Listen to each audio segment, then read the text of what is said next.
नाज़रीन, हिन वक्त असां मौजूद आहियूं ज़िले खैरपुर जे इंतहाई क़दीम दरगाह ऐं रूहानी दरगाह मखदूम सखी शाह जमा टूल प्लाज़ा गली जी पाण नसब के हिसाब से हाशमी कुरैशी आहिनि।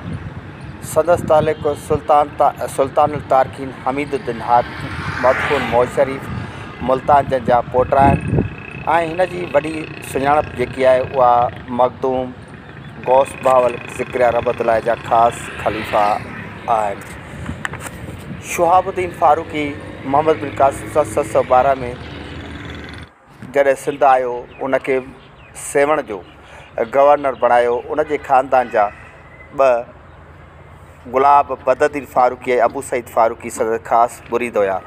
गौस बहावलदीन ज़िक्रिया रहमतुल्लाह अलैह जॾहिं बि सिंध जे पंहिंजे मुरीदनि वटि ईंदो हो त तॾहिं गौस बहावल ज़िक्रिया रहमतुल्लाह अलैह जन मखदूम शाह जमार जन वटि ईंदा हुया।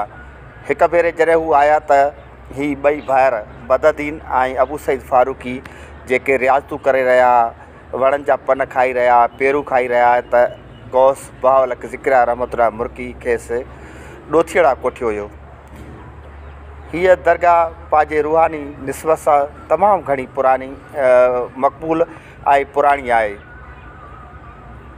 जेकॾहिं असां हज़रत गौस बहावल ज़िक्रिया रहमतुल्लाह अलैह जे तारीख़ ते वञूं था, जेके हिन वटि ईंदा रहिया आहिनि, त उन हिसाब सां असां ॾिसंदासीं त हीअ दरगाह 750-800 साल पुराणी दरगाह आहे ऐं हिते हिन वक़्तु जेको आहे उन दौर जी पुराणी मस्जिद जेका आहे उहा मस्जिद बि हिन दरगाह में मौजूदु आहे ऐं हिते सिंध जे कुंड कर्श खां हज़ारे अक़ीदतमंद जेको आहे उहे हिन दरगाह ते ईंदा रहनि था।